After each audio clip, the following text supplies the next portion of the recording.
محمد رسول الله. إن الحمد لله تعالى نحمده ونستعين به ونستغفره ونعوذ بالله من شرور أنفسنا ومن سيئات أعمالنا من يهده الله فلا مضل له ومن يضلل فلا هادي له أشهد أن لا إله إلا الله وحده لا شريك له وأشهد أن محمدا عبده ورسوله ثم أما بعد. Të gjitha falenderimet, lavdërimet, adhurimet tona i takojnë vetëm Allahut të madhruar. Atë falenderojmë dhe vetëm prej tij ndihmë dhe falje kërkojmë. Dëshmoj se nuk meriton të adhurohet me të drejtë askush pas Allahut, i cili është një dhe i vetëm. Dhe dëshmoj se Muhamedi alayhi salatu wassalam është rob dhe dërguar i tij i fundit. Të nderuar vëllezër besimtar, Kurani na mëson për Zotin xhalla xhelaluhu. Ai na tregon kush është Zoti jon. Dhe përmes fjalëve të Allahu xhallahu ala ne e njohim Zotin ton. Njohja ndaj Zotit është nga begatitë më të mëdha, nga se i hap njeriu pasaj shqyrje të ndryshme për të njohur vetveten, botën që rrethon, të kaluarën, të tashmen, të ardhmen e shumë të tjera që i duhen njeriu. E mbron nga lejthitjet dhe ndërhyrjet e ndryshme që e devijojnë nga rruga e duhur. Në Kur'an, Allahu xhallahu ala përmend se ai është i gjithdijshmi, el alim. Në Kur'an, Allah e përmend se ai është el hakim, i urti, që gjithçka që bën e bën me urtësi, duke vendosur çdo gjë në vendin e vet. Tek Allahu xhallahu ala nuk ka kaos, nuk ka rastësi. Gjithçka është me urtësi dhe dituri të plotë dhe absolute. Nga dia Allahu xhallahu ala të nderuar është edhe Kur'ani, është edhe shpallja, është edhe feja që e kemi. Andaj, duke pas parasysh këtë njohuri për Zotin xhallahu ala, në hijen e kësaj duhet ta njohim edhe fen tonë. Se në fen tonë nuk ka gjëra të rastësishme, nuk ka kaos, nuk ka diçka shkel e shka, madje nuk ka asgjë të paarsyeshme. Islami në vazhdimsi e ushqen arsyeshmërinë tek njeriu që ai pastaj në bazë të kësaj arsyeshmërie të jetë i zellshëm në adhurimin ndaj Allahut të mëdhenuar. Nuk kërkon nga ai në shtrim të verbër, të paarsyeshëm, të pakuptueshëm, por në momentin kur kërkon nga ai një obligim të caktuar, apo kërkon nga ai të largohet nga një çështje e caktuar, e arsyeton në vijim pse e kërkon prej tij këtë. Jo pse Allah ka nevojë të arsyetohet, larg asaj, jemi të bindur se Allahu xhallahu ala tëra që e kërkon nga ne është e duhura, është e pranuara, është e mundshmeja. Mirë, po Allah e bën këtë për arsye të shumta, një nga ato na edukon në frymën e arsyeshmërisë, që gjithçka të bëjmë me arsye. Sot fatkeqësisht, shpesh herë në veprimet tona, në lëvizjet tona, në qëndrimet tona, shpesh herë mund ta kapim veten tonë se bëjmë ndoshta veprime të paarsyeshme. Pse e bën këtë? Nuk e di valla. Pse shkove këtu? Veç ashtu. E pse po rrin këtu? Veç ashtu. E kështu me radhë. Nuk ka përgjigje, nuk ka arsyeshmëri. Ose nganjëherë në vend të arsyeshmërisë ka inat. Pse e bën këtë? Për inati. E pse e bën këtë? Me plas dikën e kështu me radhë. Kjo qasje me këta shembuj dhe shumë tjera padyshim tregon kuptimin e dobët të fesë dhe ndikimin e dobët të fesë në zemrën e besimtarit. Besimtari gjithçka që bën ka arsye, e sa ndërtohet mbi bazën e fakteve, argumenteve dhe qëllimeve madhore që synon muslimani me i realizu përmes veprimeve të tij. Nuk ka kaotike. Kemi ardhur në xhami, e dim pse kemi ardhur, saktësisht e dim pse kemi ardhur. Saktësisht e dim pse bashkë në këtë kohë dhe çfarë bëjmë ne në këtë kohë. Saktësisht e dim. E dim saktësisht pse agjerojmë. Jo veç thjesht braktisje ushqimit dhe pjesë. Saktësisht e dim pse e bëjmë këtë punë. Së paku për asë na përket neve. Edhe në raport me njerëzit, edhe në veprime, edhe në qëndrime, në reagime, të gjitha e kemi të koordinuara me arsyeshmërinë, për atë sa është e mundshme ta kuptojmë dhe ta garantojmë për veten tonë.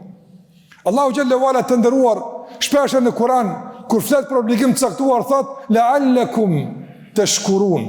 Kjo kërkohet nga ju që t'jeni mirënjohës. Do të thotë ky obligim, ky veprim tek ju ushqen mirënjohjen, ju bën mirënjohës. Virtytin e mirënjohjes e ushqen përmes këtij adhurimi. Prandaj ti Allahun e adhuron, obligimin e kryen dhe pasurohesh me një vlerë madhore të mirënjohjes, e cila të mundson të jesh individ produktiv në jetën e përditshme dhe i shpëtuar e i shpërblyer ditën e gjykimit. Pastaj Allah thot la'allakum tattaqun. Ky obligim kërkohet nga ju që t'jeni të devotshëm. Do të thotë veprimi i caktuar, obligimi i caktuar ushqen devotshmërinë e ty të duhet shumë devotshmëria. Për namazin Allahu xhallahu thot inna salata tanha anil fahsha'i wal munkar. Namazi pengon dhe largon besimtarin nga punët e këqija dhe punët e dyta. Ka arsyeshmëri. Çdo veprim joni ka arsyeshmëri që është në përputhje me normat e besimit dhe udhëzimet e dispozitave shariatike që Allahu te bareke ve teala i kërkoi për neve. Nuk mund të gjesh në Kur'an kundërthënie, madje nuk mund të gjesh përplasje mes argumenteve. Secili argument i shërben tjetrit, secila dispozit i shërben tjetrës, që të plotësohet njeriu në vazhdimsi dhe të arrijë kulmin e plotësimit dhe kompletimit të tij, mbi bazën e asaj që kërkoi Allahu prej tij në dunja dhe gjithashtu të dalë fitimtar ditën e gjykimit. Prandaj të ndërrozë një jetë e përditshme vrehet fatkeqësisht tek shumë shtresa të shoqërisë, po ajo që është më e dhimbshme është se tek rinia është e zbehur arsyeshmëria. Ka shumë veprime që bëhen, ka shumë lëvizje që bëhen, por nuk janë të shoqëruara me arsyetim pse bëhet kjo. Nga se nuk mund të konsiderojmë arsyetim ngopin e epshit, pasimin e epshit, dëfrimin në llogaritë të mësimit, nuk mund të konsiderojmë të arsyeshëm, nga se kjo s'është arsyeshmëri, nuk është përputhje me arsyen. Andaj Allahu xhalla xhelalu të nderuar e ushqen tek ne në vazhdimsi arsyeshmërinë, duke filluar nga besimi. Shikoj besimin në Allahun te bareke ve teala, sa është i kompletuar, sa është i arsyeshëm, sa është i logjikshëm, sa është i kapshëm, sa është i shpjegueshëm. Nga se fatkeqësisht ka besime të tjera që nuk janë të kapshme, nuk janë të kapshme, nuk janë të arsyeshme, nuk janë të logjikshme. Për shembull, nëse ti beson në Zotin xhalla xhelaluhu, se ai është autoriteti absolut, atij duhet të bindemi dhe atij duhet të nështrohemi. Ti beson këtë Zot, pastaj pohon për të se lodhët, a është arsyeshme kjo që ky të jetë Zot? Ose pohon për të se e zëgjumi, ose han e pin e kështu me radhë. A mund të jetë ky Zoti? Padyshim se nuk mund të jetë ky Zoti. Ky mund të jetë njëri i fortë, mund të jetë i dobishëm, mund të jetë i dijshëm, ama Zot nuk mund të jetë. Nga se arsyeja refuzon që të kemi një Zot i cili varet nga kushtet e jashtme, varet nga buka, varet nga pushimi. E çka bëjnë njerëzit kur flen Zoti? Çka bën kosmosi kur Zoti është i lodhur? E pa arsyeshme. Andaj e ushqen gjithmonë arsyeshmërinë e besimit, e cila pastaj e mbush zemrën bindje. Për këtë arsye, njerëzit më të bindur në besimin e tyre janë muslimanët. Më të palukundër në besimin e tyre janë muslimanët, për shkak se arsyeshmëria e besimit ka ushqyer zemrën e bindje. Shikoni Muhammedin sallallahu alaihi wasallam, çfarë figure kompletuar. Me arsye e besojmë, me arsye ndjekim udhën e tij, nga se është i kompletuar në dijen e tij, i kompletuar në mësimet e tij, në udhëzimet e tij, në veprimet e tij, në sjelljet e tij, në reagimet e tij. Kado që e shikon Muhammedin sallallahu alaihi wasallam nga çdo prizmë që i qasësh, është i kompletuar, i sheh njëri tamam, i përkryer për atë që i përket natyrës njerëzore. Andaj, arsyeshëm është modeli jonë, arsyeshëm është shembulli jonë. Mirë po, a mund tjetë një pejgamberi joni, frymëzues për neve, që tjetë shembulli joni, që tjetë kumtues i fjallës Allahu xhallahu ala, ndërsa ne ati i atribojmë cilësi që nuk i takon njerëzve të rëndomët. Flasim për te që shumë njëra me pa ishme o mundshme. A mund tjetë kjo pastaj në përputhje me arsyen? E pa mundshme është. Andaj të ndërru vëzër, gjithë shka e ka arsyen e vetë. Gjdo këtë që i e besojmë një çështje, gjdo këtë që e dëgjojmë, ka një arsye, ka një shpjegim pse bëjmë këtë. Andaj besimtar gjithmonë vepron mbi bazën e arsyeshmërisë, bindjeve të tij, që burren nga argumentet, nga faktet, nga dëshmit, jo nga inata dhe mendjemallësia. Shejtani të ndërru vëzër e humbi arsyeshmërinë, nga se e pat mundësi që t'jetë ndëruar, por e humbi arsyeshmërinë. Kur e pa Ademin a.s. të mbivlerësuar mbi te, dhe e pa si Allah ndëroi Ademin a.s. direkt e pa këtë, dhe filloi tashmë të humbë arsyeshmërinë, dhe të kalon në dehje, të kalon në humbje, të kalon në lejthitje. E çka i tha? Paramendoni për shembull të ndërvëzër, me i thonë Allahut, unë një më mirë se ky. A ti e din më mirë se Allahu? Kush e din më mirë, kush është më i miri? Allahu e din më së miri. Shejtani humbi arsyeshmërinë, nga se humbi pozitën. E pastaj tha, ene khairun minhu, unë jam më i mirë se kë. Dhe njëri kur e humb një privilegj caktuar, nëse nuk e ka të aktivizuar arsyeshmërinë e reagimit të duhur në situata të tilla, mund të duket shumë qesharak, madje i papranueshëm totalisht. Sikurse ishte Iblisi. Tha ene khairun minhu, unë jam më i mirë se kë. Më i mirë se kë, pse je më i mirë se kë? Për shkak se unë kam prejardhje nga zjarri e ky ka prejardhje nga balta.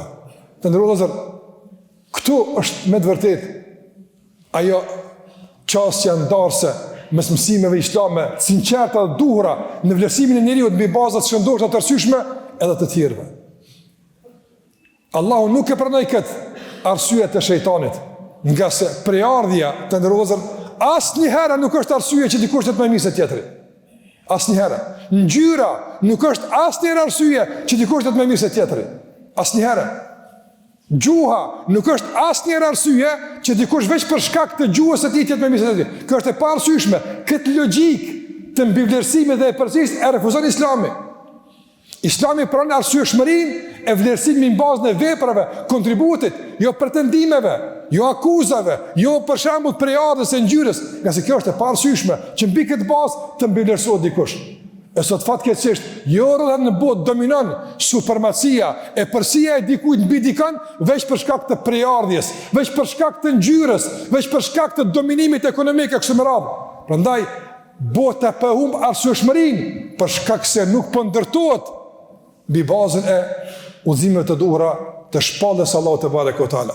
Dhe Islami na mëson që timi të arsyeshëm, edhe në vlerësim të vetvetes, edhe në veprim, edhe në motiv, edhe në ndërtim të raporteve, edhe në vlerësim të dikujt e kështu me radhë, që me të vërtetë kjo arsye e ushqyer nga burimet e besimit në Allahun te bareke teala, e ushqyer nga argumente dhe fakte pranuara, vepron dhe njeriu t'ia koordinon pastaj qëndrimet, veprimet, fjalët dhe veprat. Ndërsa të humbim kohë kot pa arsyeshëm, të rrim në ndaja pa arsyeshëm kot, të kemi kërkesa kot, të kemi veprime kot të pa arsyeshme, pa qëllime, pa motive, pa synime madhore, padyshim se është humbje e jetës dhe është humbje e kohës.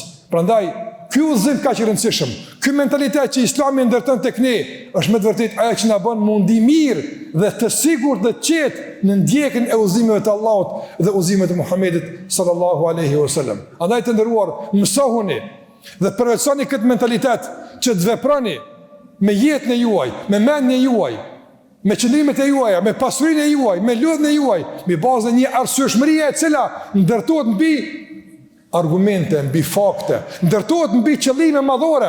Çka arrin ti nëse kjo ndodh? Çka arrin ti nëse këtu për shembull synohet me shku? Çka arrin ti? Do të më di saktësisht.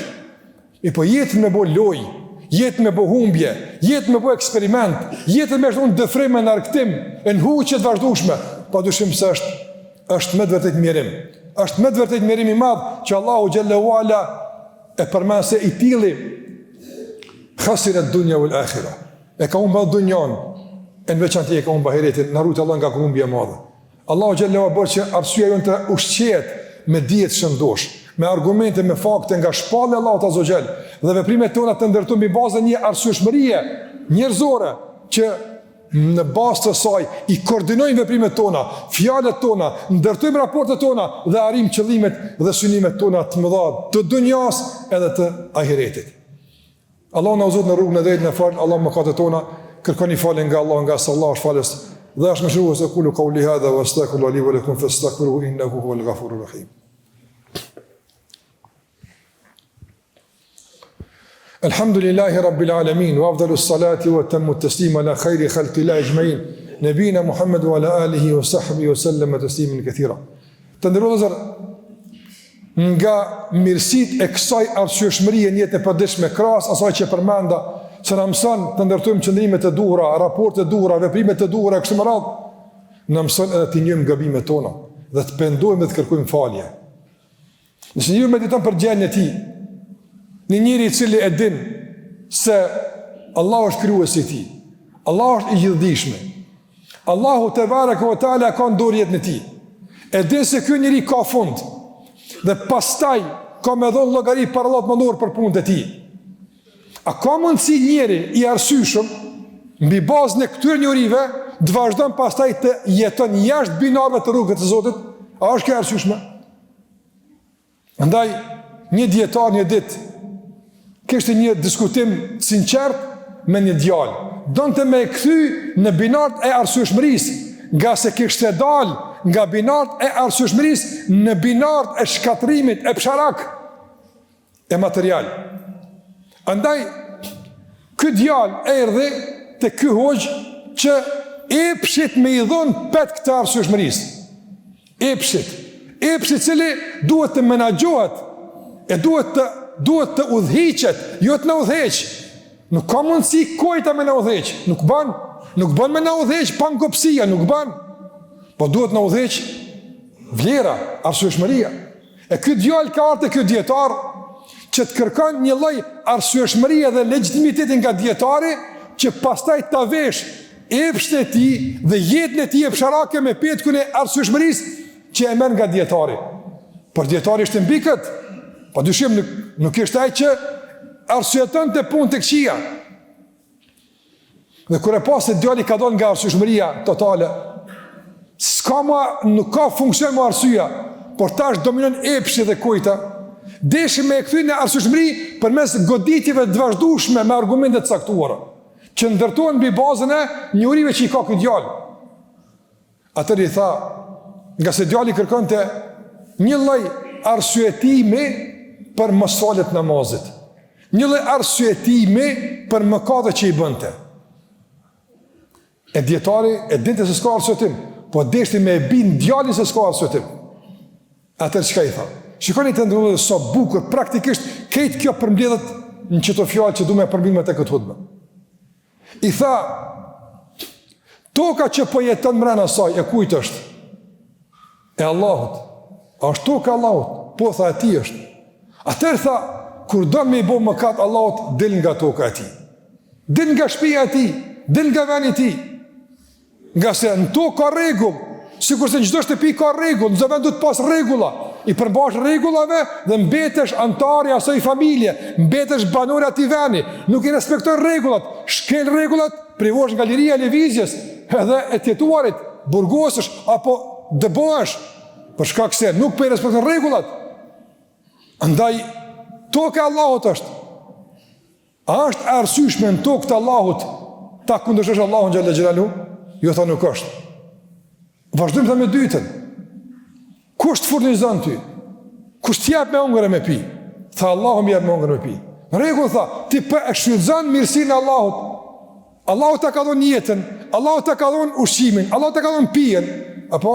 Dhe nga ti ka kërkuar mirënjohjen dhe adhurimin. Që kjo është qasje arsyeshme. Mirë, ti po don pejtimi më të mirat e mja kthy me të këqija. Atëherë, hjek dorë nga furnizimi i Allahut. Masi po do me hjek dorë nga besimi në Allahun, edhe po do me hjek dorë nga adhurimi i Allahut, hjek dorë edhe nga furnizimi i Allahut. Edhe bënu i arsyeshëm, as po ta ha bukën, as po ta thithi oksigjenin, as po ta pi ujin, as po ta shfrytëzoj jetën, lëm të lirë të bëj çka duhen. Jo, tha, e pamundshme është. E pamundshme është. Atëherë tha, qysh është e mundshme, ja ham bukën, ja pin ujin, e din që ai kujdeset për ty, kur je smutur, o Zot shëram, kur je zar, o Zot nimam, e tani kur vije koha, ti përulesh, i thush s'kam kohë, a është arsyeshme? E pa arsyeshme totalisht. Tha, edhe një gjë me tha përmen, kush e ka jetën edhe vdekjen në dorën e tij? Kush vendos ku ke me dekti? Kush vendos kur është fundi jetës tonë? Tha Allahu xhalla xhelalu. Mirë, a e kondur jetën tonë, ta jep, ta merë kur a i dënë. Me qëfar guximi, do me thonë, e kalën jetën jashtë ta binarët udhëzimit, kur e dhe se të menë qëfar do mëndi dënë, e kalën ta i pa pregaditën. A është arsyeshme kjo? A është logjikshme kjo? Nuk është logjikshme, do me thonë. Kjo nuk ka të bëjmë logjikën, nuk ka të bëjmë arsyen. Në Islami ka më ushqy logjikën, arsyen, për më rëndu ka duhet. Me shpëtu këtë logjik nga dominimi i epshit, Prandaj sikurse kanë thënë dietarët të ndërrozur, në momentin kur mendja shpëton nga ndikimi i epshit, i kthehet pushteti i zemrës, ku është besimi dhe bindjet e tua dhe vlera jote. Ndërsa nëse është mendja e kapur nga epshi, atëherë Njeriu shpeshherë bën vepra e psharake, në shpërputje me interesin e tij dhe të parësyeshme skajshmërisht. Po më rëndësi se ai ka pritur një kënaqësi të përkohshme e pasojat nuk kanë pasaj më rëndësi. Dorso njëri mençun menon pasoja, njëri mençun menon për te momentit, për te aktit, për te veprimit, menon çka ndodh pastaj. E këtë ndjen Islami ushen tek ne. Këtë mentalitet e ushen Islami tek ne. Me shembuj të shumt e udhëzime të ndryshme. Mirë që desha t'ua them të nderuar vëllezër është se të mundojmë ta koordinojmë jetën tonë mbi bazën e kësaj arsyeshmërie, mbi bazën e këtij mentaliteti që na mëson më të vërtetë pse e bëjmë këtë punë, pse e themi këtë fjalë, pse shkuam këtu, pse qëndruam kështu. Të gjitha të jenë të arsyetuara me argumente dhe fakte, të gatshëm për çdo veprim të japim llogari për Allah të mëdhuar. E asnjë mbi bazën e mendjemallësisë, mbi bazën e inateve, mbi bazën e tendencave me dëmtu dikën, nga se në momentin kur këto tendenca na dominojnë, dalim nga arsyeshmëria, e kur dalim nga arsyeshmëria, dalim edhe nga të qenut njeri i formuar si duhet dhe e humbim privilegjet dhe përsinë që Allahu xhallahu me të na nderoi dhe na bëri që të gjitha të tjera krijesat të jenë në shërbimin ton, që ne të jemi në shërbim të Allahut te bareke ve taala. Allah e pastroj mendjen ton, arsyen ton nga ndikimet e epshit apo mendimeve djallëzore të cilat janë në shpërputhje me natyrën ton dhe mendjen dhe arsyen e pastër.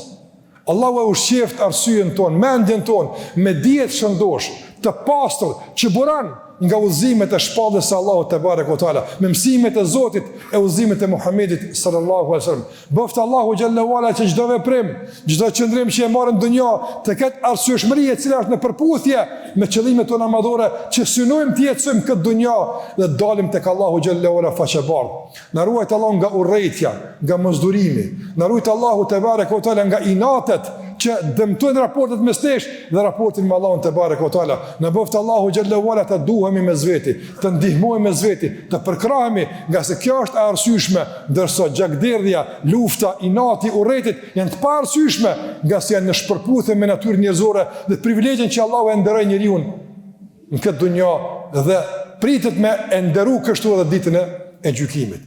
Allahu i shëroft të smurit tan, Allahu ju ndihmoft në dhimbjet, mundimet e tyre. Allahu xhallahu ala ndihmo familjarëve në përkujdesin për të smurit e tyre. Allah i ndihmoft çdo të brengosuri, çdo të shqetësuar nga muslimanët. Allah na ndihmoft në tejkalimin e sprovave, krizave. Na ruajt Allahu xhallahu ala nga çdo njeri keqadashës. Kush venit ton e popullit ton nuk ja don të mirën, kush punon kundër neve, Zoti na mjaftoft kundër tina. Na hjekt Allahu qafe pe mbrana pe jashtë. Na ruajt Allahu nga njerëz të lig. Na ruajt Allahu xhallahu nga njerëz të dëmshëm, të cilët e dëmtojnë sigurinë tonë, të ardhmën tonë, rinin tonë, familjen tonë, e gjitha begatit e mirësi që Allah na ka dhënë në krye me besimin në Allah dhe pejgamberin alayhi salatu wasalam. Allah më shëroft të vdekurit tonë e na bashkoft bashkë me ta në xhennet.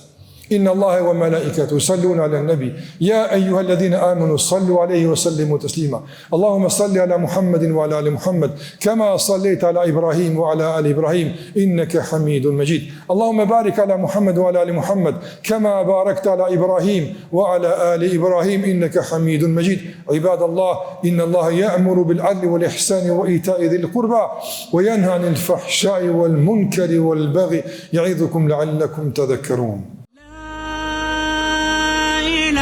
إلا الله لا إله إلا الله لا إله إلا الله محمد رسول الله